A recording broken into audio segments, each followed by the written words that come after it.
अब तक समाचार में स्वागत है आपका। गुजरात के अहमदाबाद के सांतेज गांव के पास जिस तरह की घटना सामने आई है, दिल दहला देने वाली घटना है। कार में एक जलती हुई लाश को पाया गया है और दूसरे शख्स को जो है गंभीर इजा पहुंची है, जिसको आज 16 सिविल अस्पताल में लाया गया है। सुबह से ही इस वारदात पे लोगों की नज़र है। गुजरात के लोगों के साथ साथ देश भर के लोगों की इस खबर पर नज़र है। यहाँ पर विधायक इमरान खेड़ावाला, पूर्व विधायक गयासुद्दीन शेख साहब भी परिवार के लोगों की हालचाल पूछने यहाँ पर पहुँचे। 16 सिविल अस्पताल में घायल की मुलाकात के लिए पहुँचे हैं। उनसे भी हम बात करेंगे और साथ में यहाँ पे जो माइनॉरिटी कोऑर्डिनेशन कमीशन की मुजाहिद नफीस भी हमारे साथ मौजूद है और दूसरी भी टीमें यहाँ पर जैसे इस खबर को जो है वायरल होती गई, उसी के साथ साथ एसडीपीआई की टीम सबसे पहले यहाँ पर पहुँची। माइनॉरिटी कोऑर्डिनेशन कमीशन के मुजाहिद नफीस भी यहाँ पर पहुँचे। इमरान खेड़ावाला और गयासुद्दीन शेख साहब हमारी बात हुई है।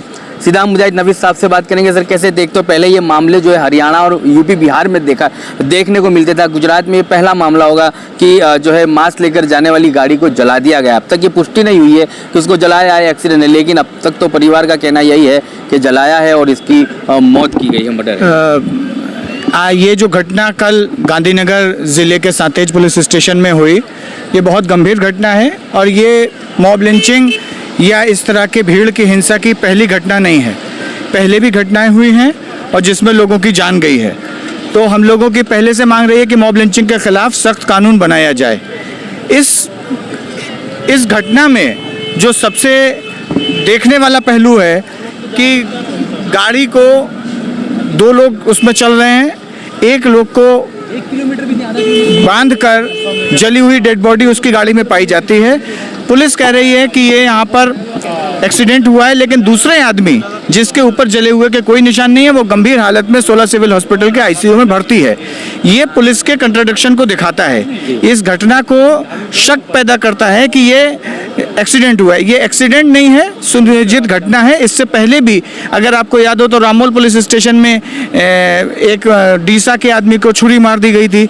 उसमें भी एक संगठित गिरोह का काम निकला था और ये संगठित गिरोहों का काम है जो गोश्त का काम करने वाले लोगों से हफ्ता वसूलते हैं और हफ्ता वसूलने के लिए जो मना करता है उसको वो मारपीट करते हैं। ये उसी घटना का परिणाम है और इसकी उच्च स्तरीय जांच की ज़रूरत है, क्योंकि इसमें पुलिस की जो थ्योरी है वही शक के दायरे में है और घर वालों का जो कहना है कि ये जो कथित गौरक्षक हैं, जिसको लेकर सुप्रीम कोर्ट ने भी पहले आदेश दिया है और सुप्रीम कोर्ट की गाइडलाइंस का गुजरात में कोई अमल नहीं हुआ है। ये और गंभीर बात है।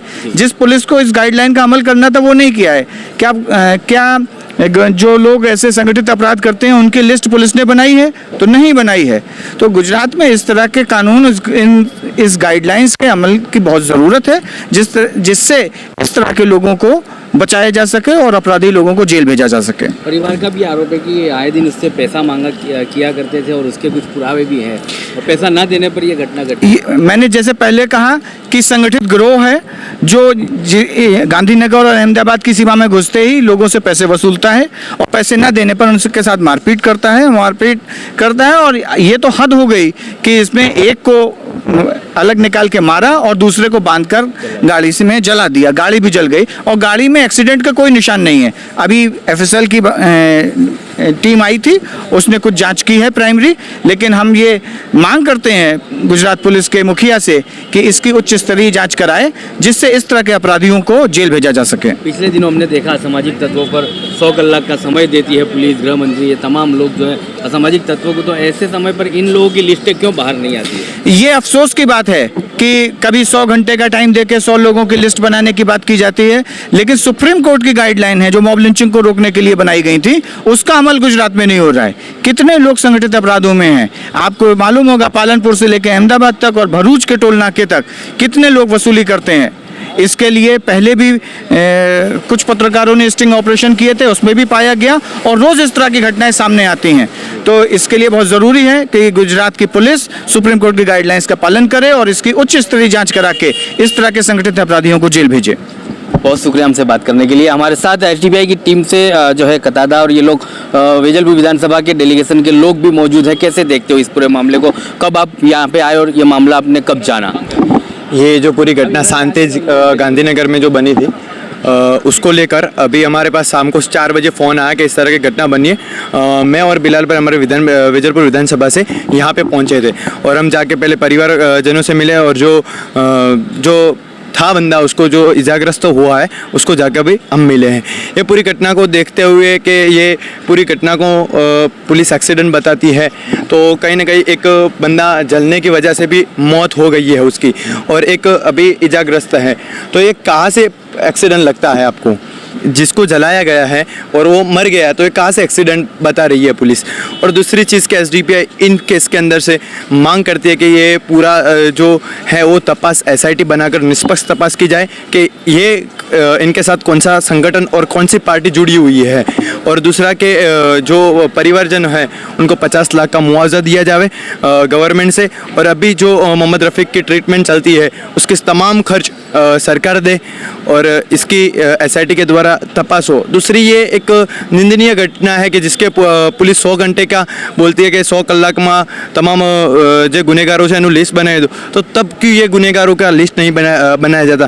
क्या इनको भी पुलिस संडोलती है या इनको भी बचाने की कोशिश करी जाती है? क्या ये इसके पीछे कोई संगठन का हाथ जुड़ा हुआ है? इसके पूरी तपास एसआईटी द्वारा निष्पक्ष तपास की जाए और यही मांग करते हैं। और जो जिसका भी मतलब बंदा मर गया है, उनकी मृत्यु हो गई है, उनको भी गवर्नमेंट उनको भी मुआवजा दे और यहाँ पे मोहम्मद रफ़ीक भी एडमिट है, उसका तमाम खर्च गवर्नमेंट उठाएगी, ऐसे हम मांग करते हैं। चलिए बहुत शुक्रिया हमसे बात करने के लिए। एसडीपीआई की टीम से जो है वेजलपुर विधानसभा के डेलीगेशन के लोग भी यहाँ पर पहुँचे हैं, उनसे भी हमने बात की और तमाम का ये कहना है कि ये जो घटना है उसकी जो है निंदनीय घटना है, गुजरात के लिए दुखनीय घटना है और ये ऐसे मामलों में जो है गवर्नमेंट को और पुलिस को निष्पक्षता से जो है ध्यान देना चाहिए और इस मामले को देखा जाए तो सही जो आरोपी है उसको जल्द से जल्द हिरासत में लिया जाएगा। लेकिन दुख की बात ये भी कि पिछले दिनों में ही 100 घंटे का एक समय दिया गया था, असामाजिक तत्वों को और आरोपियों की लिस्ट बनाई गई थी। अगर यदि इस लिस्ट में इन लोगों को शामिल कर लिया गया होता, ऐसे असामाजिक तत्वों के लोगों को भी शामिल किया गया होता, तो शायद आज यहाँ पर भूरा कुरैशी और जो है रफ़ीक सैयद की जो है मौत ना होती, भूरा कुरैशी को और रफ़ीक सैयद को घायल ना होना पड़ता। आप तक समाचार हमेशा रखे आपको आगे।